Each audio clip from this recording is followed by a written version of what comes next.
भूल भुलैया वाली सड़क।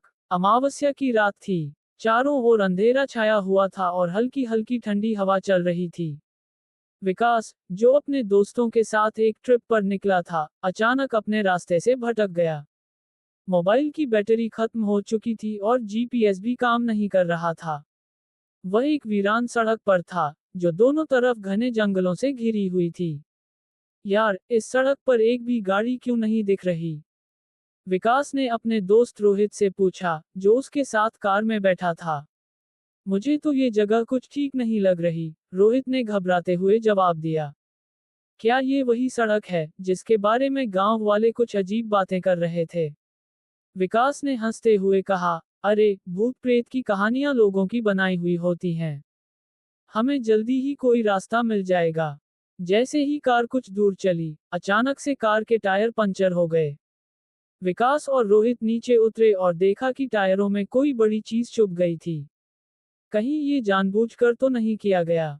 रोहित ने आशंका व्यक्त की। इसी बीच, उन्हें पास के पेड़ के पीछे से किसी के चलने की आवाज आई। विकास ने टॉर्च ऑन की और आवाज की दिशा में देखा, लेकिन वहां कोई नहीं था। शायद ये हवा की वजह से पत्तों की आवाज हो, विकास ने खुद को दिलासा दिया। नहीं, मैंने किसी को देखा था, रोहित ने घबराते हुए कहा।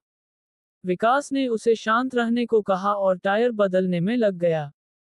जैसे ही टायर बदला गया और वे कार में बैठे, अचानक से रेडियो अपने आप चालू हो गया। रेडियो पर एक महिला की आवाज आ रही थी, तुम लोग इस सड़क पर क्यों आए हो?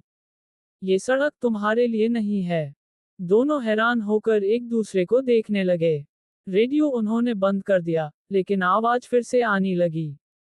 डर के मारे रोहित ने कार स्टार्ट करने को कहा, लेकिन कार स्टार्ट नहीं हो रही थी। अब क्या करें? रोहित ने लगभग रोते हुए पूछा। तभी जंगल से एक बूढ़ा आदमी निकल कर आया। उसने एक लाठी पकड़ी हुई थी और उसकी आंखें गहरी और डरावनी थीं। उसने कहा, तुम लोगों को यहाँ नहीं आना चाहिए था। ये सड़क बहुत पुरानी है और इस पर कई लोग अपनी जान गंवा चुके हैं। क्यों, बाबा, ऐसा क्या है यहाँ? विकास ने पूछा। बूढ़ी ने बताया कि यह सड़क एक समय पर एक गांव से होकर गुजरती थी। लेकिन कई साल पहले, गांव में एक भयावह हादसा हुआ। एक दुल्हन, जिसे उसके ससुराल वाले दहेज के लिए परेशान कर रहे थे, उसने इसी सड़क पर खुद को आग लगा ली थी। उसकी आत्मा अब भी इस सड़क पर भटक रही है और जो भी इस सड़क पर आता है, उसे परेशान करती है। बूढ़ी की बात सुनकर रोहित ने तुरंत वहां से निकलने का फैसला किया। लेकिन जैसे ही वे कार में बैठे, उन्हें कार के शीशे पर खून के निशान दिखने लगे। विकास ने झट से टॉर्च उठाए और बाहर देखा, लेकिन कुछ भी नहीं था। तभी कार के पीछे एक सफेद साड़ी पहने महिला दिखाई दी। उसके बाल बिखरे हुए थे और उसकी आंखें जल रही थीं। विकास और रोहित ने कार के अंदर से ही चिल्लाना शुरू कर दिया। वह महिला धीरे धीरे कार की ओर बढ़ने लगी। तभी अचानक से कार स्टार्ट हो गई और विकास ने फुल स्पीड में कार दौड़ा दी। सड़क पर कार दौड़ती रही, लेकिन ये सड़क खत्म होने का नाम ही नहीं ले रही थी। ये सड़क कितनी लंबी है? रोहित ने घबराते हुए पूछा। तभी सड़क के बीचों बीच वही सफेद साड़ी वाली महिला फिर से खड़ी दिखाई दी। विकास ने ब्रेक लगाने की कोशिश की, लेकिन ब्रेक काम नहीं कर रहे थे। कार महिला के पास से गुजरते ही रुक गई। लेकिन जब दोनों ने मुड़कर पीछे देखा, तो वह महिला अब कार के अंदर थी। तुमने मेरी जगह ले ली है। अब तुम यहाँ से बचकर नहीं जा सकते, महिला ने गुस्से से कहा और एक जोरदार चीख के साथ गायब हो गई।